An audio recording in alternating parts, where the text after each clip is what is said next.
Well, hello everyone, Texie88 here and welcome to another review. And now I'm taking a look at Hades Nebula for the ZX Spectrum. Published by Nexus Productions Limited in the UK, it came out in 1987.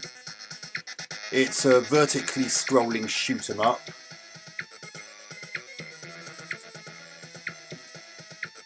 So you can probably guess what you have to do, try and stay alive as long as possible and shoot as many things as you can.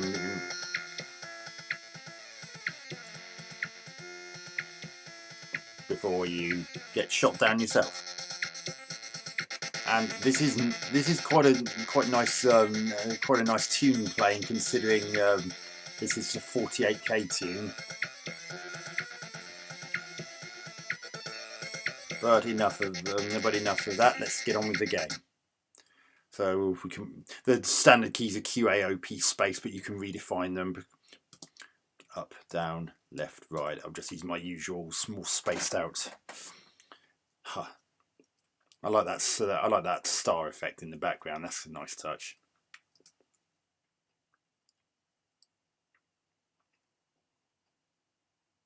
Yeah, I don't know why it says Paranoid Software down there when it says Nexus Productions on as the original publisher on what I looked up in preparation for this review.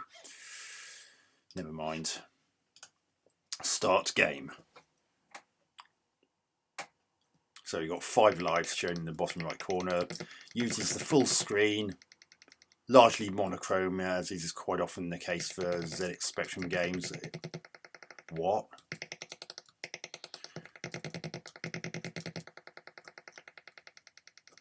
One thing I've noticed already is that that enemies can actually, if they've disappeared off the bottom of the screen, can still fire bullets at you that can suddenly get you out of nowhere, and I think that's how I lost that first life. Oh, bloody hell. What? I just lost 2 lives in quick succession, so this doesn't even give you a temporary invulnerability when you respawn with your next life. So I lost 2 lives for the price of 1 there. And another thing I don't like is that you can only fire 1 pair of bullets at a time. Oh, God. What, no game over screen? Okay, let's give that another whirl. Oh. I mean, it's smooth and it's, even though it's monochrome and it's a vertically scrolling shooter, it hasn't got the same problem as some in which it's almost impossible to see what's going on. It's not that bad, luckily. Monochrome vertically scrolling shoot 'em ups are quite a challenge on this platform because of as I've said in previous reviews of similar things like Gemini Wing.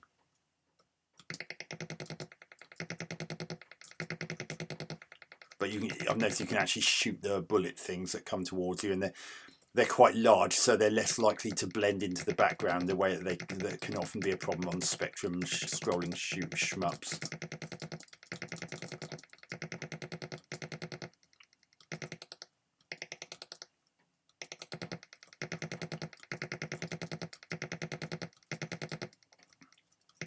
I'm hoping that the hit detection is good in this, because it'd be just my luck if I ended up playing a game that had bad hit detection. Oh, blood! You know what I mean? I got killed by an enemy that. Oh, I thought it might have been a power up. I'm still a bit annoyed that I lost 2 lives that other time. Well, at least it's not deathly. Oh, how was I supposed to get out of that?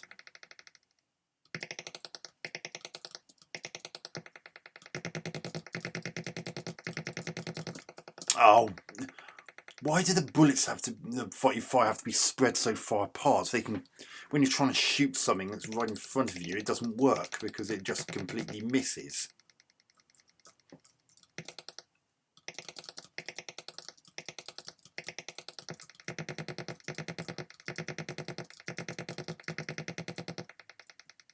Oh, oh God, how did I survive that?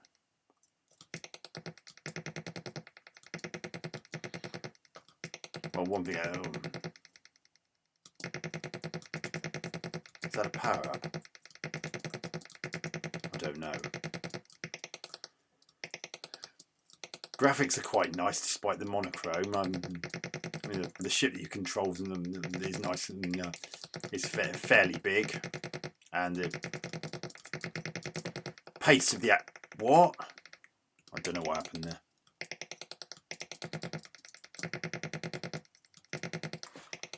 Oh god, so I mean bullets coming up from enemies that have already passed off the bottom of the screen, and they can really catch you unawares, so staying at the bottom of the screen, well, like you might typically do in a game like this, is actually quite dangerous.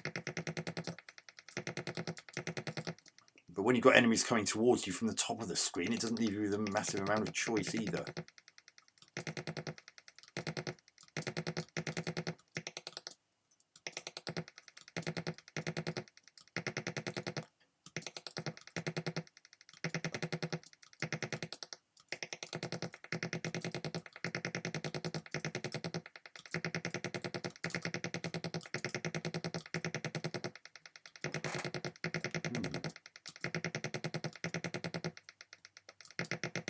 Oh, a bit of slowdown just then. Oh, bloody hell. Again, I get killed by it. Oh, I mean, space, it'll be even easier to see things now because there's no background. Oh, for God's sake, why did... Oh, again, I got killed. Lost 2 lives for the price of 1 because of the lack of invulnerability, you know, when you respawn. Oh, God, I am starting to struggle to see bullets on that background. Oh, God. One more go. I do like the typeface they've used for the lives and the score though. That's you don't often get one with quite that level, looking quite like that on the spectrum.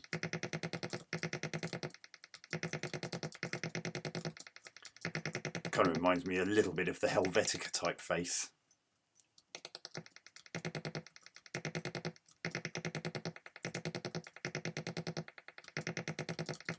Oh God.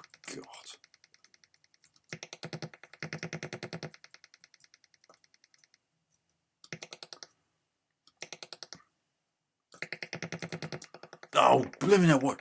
Why can you only fire 1 pair of bullets at a time? It's so frustrating. Oh my God. Oh, I actually waited a bit longer for him to respawn me, which is good. Presumably because I would have crashed into that ship that was there. But it's a shame it doesn't do the same thing for bullets that come from behind. Because it doesn't do it for that, and that's when you can easily lose 2 lives. What? That must have been shot by an enemy that shot from behind again.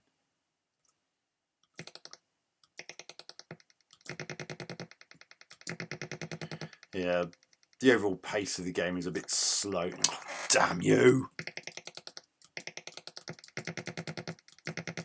There seems to be a severe lack of extra weapons. I mean, I know it's a fairly early game, but it would have been nice if they could have had something. Maybe it's a bit too early for that kind of thing. 1987.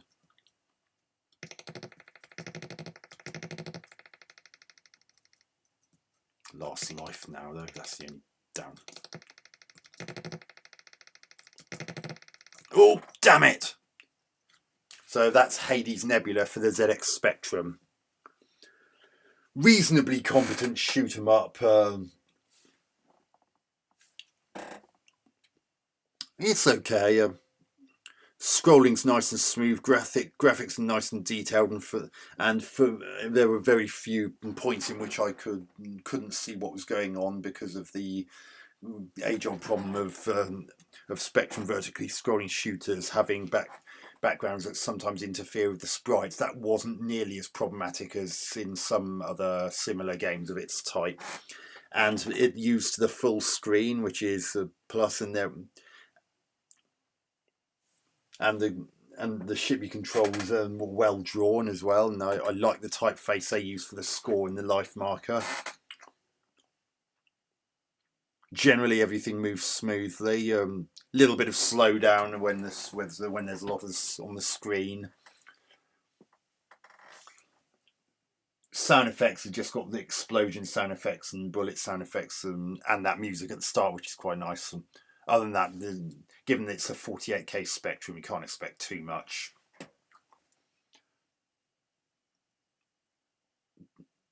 It's passable, I guess.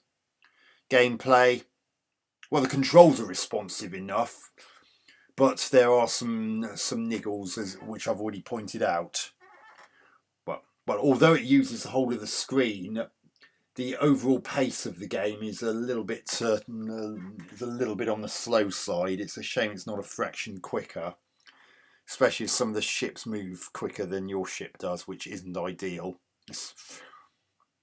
And I do have a real problem with the fact that an enemy that's passed off the bottom of the screen can still sneak out bullets several seconds after it's gone, and those bullets can very easily get you if you're doing the quite understandable thing of staying at the bottom of the screen, or near the bottom of the screen, so you have the maximum time to react to things that are ahead of you.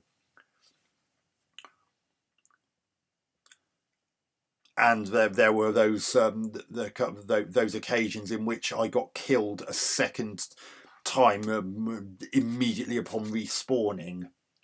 There really needed to be a temporary invulnerability to prevent that from happening, because that is really unfair.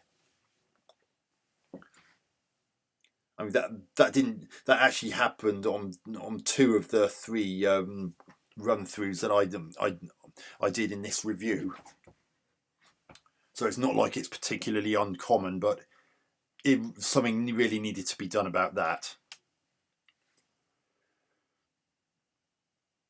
And I'm also not keen on the fact that you can only fire one pair of bullets at a time. You've got to wait for both bullets to disappear before you can fire again, and that can leave you quite vulnerable. So yeah.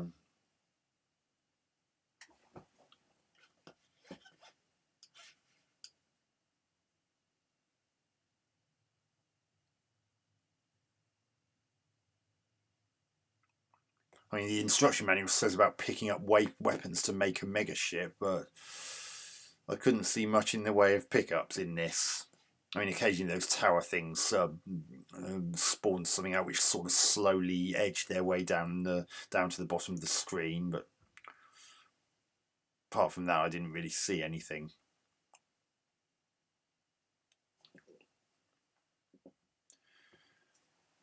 So I'm going to give Hades Nebula on the ZX Spectrum 7 out of 10. It's competent, but it's not the best of the genre, even for its time. Its niggles make it less enjoyable than it could have been, and the general slow pace also impacts on addictiveness. It's a shame though, because it's generally a polished product, and is smooth and plays generally well. Just needed a bit more work to make it a bit more enjoyable. So anyway, I hope you enjoyed that review. Catch you on another one soon. Texie88 out.